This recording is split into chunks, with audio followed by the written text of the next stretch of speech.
y'all, welcome to Girl Meets Screen. My name's Norma, your host or whatever, and we are jumping right in. If you haven't gotten the intro already in After the Altar season 4 video, 3 of these are going up at the same time. That one went up, so after you watch this, go watch that. The other 2. But anyways, yeah, we're talking Ultimatum season 2, and baby, y'all, I'm getting so shooketh. I'm at work, I'm in the car taking my little breaking break, and these cars are coming around, and I'm like, oh my god, they're gonna see me, and there's a spot right next to me, and I'm scared somebody's gonna pull up on it, and I'm gonna be like, we're jumping right in. Ultimatum season 2. Hopefully I can keep this short and brief. I'm really just gonna talk about the couples and my thoughts on the couples.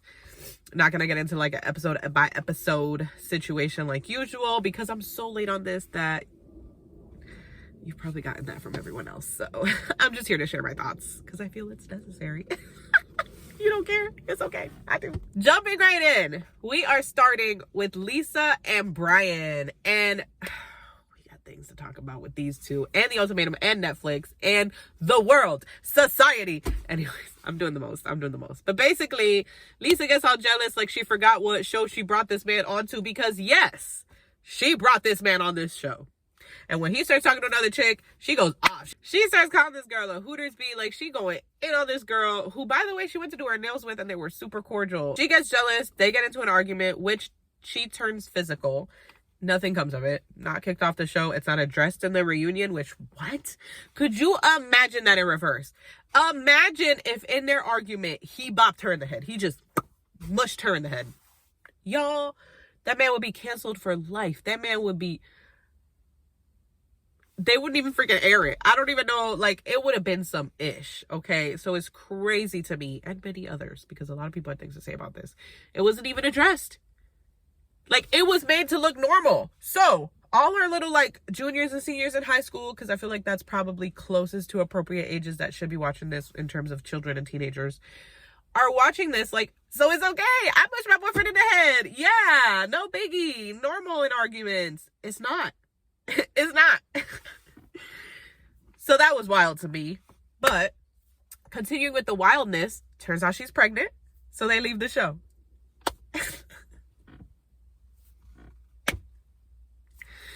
Basically, everybody thought it was fake. Honestly, I kind of thought it was fake.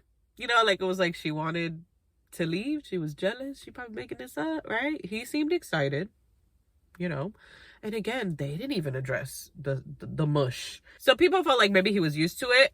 But, I mean, we also have to consider editing. Maybe they did talk about it and it wasn't aired, because apparently they don't care. Kinetic, whoever makes these, doesn't care about people putting their hands on each other. I don't know. Because the way they handled Meredith and, can't remember her partner's name, in the Queer Love season, but that was an S show. Not okay by any means. We do have them in the reunion. They did have a baby. It was real. A lot of people either apologized or said like, yeah, it did kind of seem like it could be a lie, whatever. They're still not married. They were acting like, yeah, we know where we stand. We know where we're at. I think she just was like, I had a kid. She's accepting it, right? She's like, hopefully he'll propose one day, but like, I'm not going to leave him for that now. You know, it does get a little weirder, a little bit more complicated when you do have kids. So there's that. Side note, she doesn't apologize for the comments she made about Raya, which are comedy, because Raya says that she told her she worked at Hooters too before. So like, where? Girl. Anywho, messy.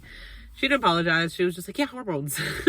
She let Roxanne give her the hormones excuse. Moving right along to Ryan and James. I just want to preface, this is kind of a late preface, but none of these people should be together, in my humble opinion. If they've already gotten married, I wish them the best, but oh my God is all I have to say. Anywho, Ryan and James, that drama at the end, the videos of their argument, I'm not okay with it. I think the man needs a lot of therapy before they can consider something together. Also, I'm like 50-50, because I'm not the type of person that's like, oh, you gotta explore, you know, like, that's your first love and you've never been with anyone else. You have to be with someone else.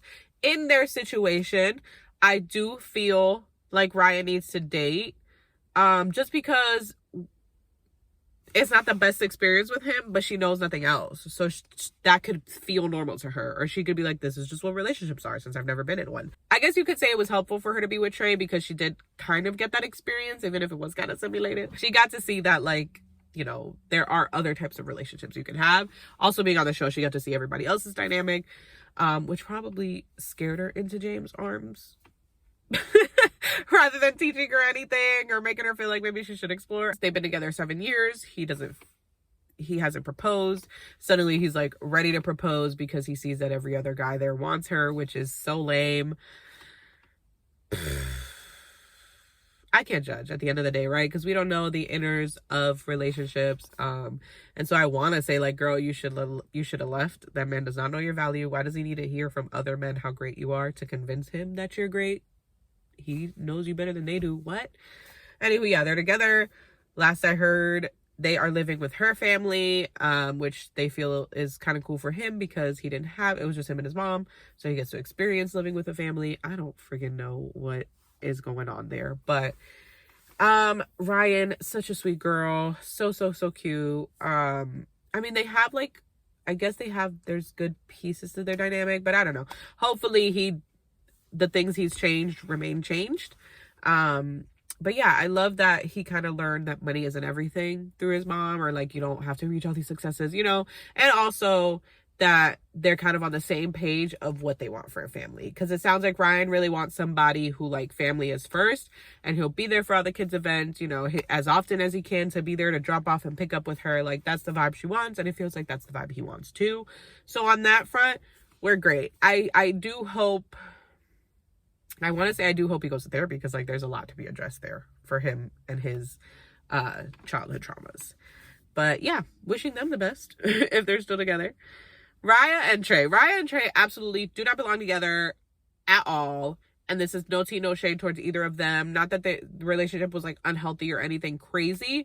But, I mean, it was unhealthy in a sense. But, like, they're in two different places in their lives. Trey is ready to settle down, find a house, family, all that stuff. Raya's not. She still wants to move to a different city for a year and experience that city. She still wants to figure out what career she wants, what she wants her life to look like. She does not know. And so the fact that they got engaged, to me, is such a huge mistake, because what you end up with is regret. Like, on her end, she goes and gets married, has a kid, buys a house with him. 5 years down the line, she's wishing she had done all those things she wanted to do that she compromised to be with him. It sounds like she wants him to come experience these things with him. He's like, I'll just sit over here and wait for you. Like, when you're ready, come back, you know? Like, which is like, what? No. I just think they're in two different places, and they kind of want their partners to be doing something different than what they're doing, if that makes sense. So that's my opinion on them. I hope they see that, or she sees that, for her sake, right?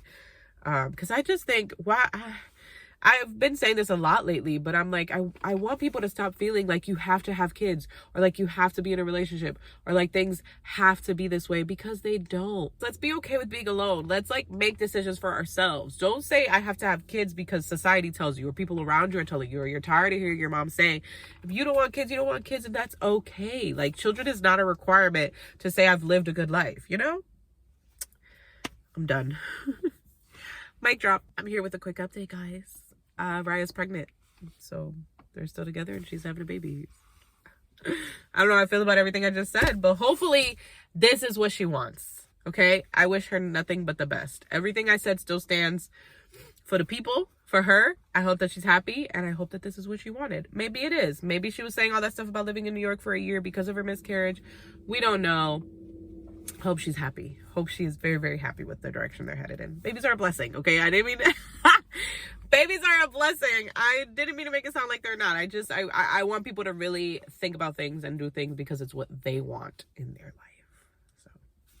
So Kat and Alex. Alex, condescending, a little bit narcissistic, just annoying. He was gross. The way he started talking to Roxanne, and she's not perfect either, but he was gross. That was weird. The little, like, that he did when he was trying to copy her or whatever, or like say, I'm the girl that can't handle conversations, whatever he did. So ugly, so gross, so unnecessary. Even if it was, like, true that she was, like, being whatever he would, just no. Ew. And then Kat's defending him about what he said to Antonio. Is that his name? Roxanne's partner? But like, and he admits that like, oh no, she never directly said that. And she's like, oh, I don't know why him or his parents would lie. And it's like, but he did. You know? And the parents just said that she doesn't want to be with Antonio, which we could all see. But like, again, none of that came out of her mouth, which was what he was telling her partner. So like, what, girl? Like, you're still sitting there and it's like, oh, okay. She should have been like, oh, so she didn't say it. He just could feel it, which everybody could feel that. Nobody is disagreeing. Her partner wasn't even disagreeing with the sentiment. He was just saying she wouldn't say that like that, you know? But like, it was implied in the way she talks about him. So, anywho. And then in the reunion, when Kat is like, he doesn't make me feel weak, XYZ. Sometimes we're blind. Sometimes we think things are what they are not. But again, now in a relationship, we've only seen what they've shown us. And we don't know if they're still together. They did leave engaged. So that's as far as we know. I don't know. Wishing them the best if they are together. If they're not, though, I think it was a good thing. I think Kat, I don't know, man. That's tricky. Because I just feel like she doesn't deserve how ugly he is to people, you know? And I hope he's not like that to her. But Kat is a sweet girl. She seems nice though, so I vibe with her. Lastly, we have Roxanne and Antonio. And first of all, Roxanne out here like, my business, my this, my that. And she has a freaking pasties company. Not that there's anything wrong with it, but like, that girl made it sound like she was working Fortune 500 company, like in the making. I don't know what the hell. Pasties, baby. I'm not judging. Again, nothing wrong with pasties. Nothing wrong with having a pasties company. But what? What? So anyways, that's her. Workaholic. She bashed shiznait out of Antonio. And why are you with him? That's all I kept saying was like, why are you with him? You hate him. You hate him. But then I think Alex made her realize all the like cute things he does for her. And honestly, I just don't think she realizes that Antonio really is the type of guy she needs. He doesn't like get discouraged by the things she says to him. Seems like he just wants to make her happy and do the things she wants to do. Seems like her vibe. Yeah, I don't think she realizes that if she did have this guy that she says she wants, that man would be, that would kind of squash your independence. Like, he would kind of be, you know, on that sort of vibe. You get what I'm saying? I think she needs a guy like Antonio. I always thought I wanted like the typical, like, you know, man's man runs the household type of vibe, and I don't think I could. My little brother's like that, and went on a trip with them, and I wanted to like hit him in the head a couple times. Okay, I was like, get out my face. It was annoying. It really was annoying to have somebody trying to tell you what to do and you're like, I know what I'm doing. So I could not imagine that as a husband for me personally. I like that cameras kind of go with the flow and is like, you know, I'll trust your judgment.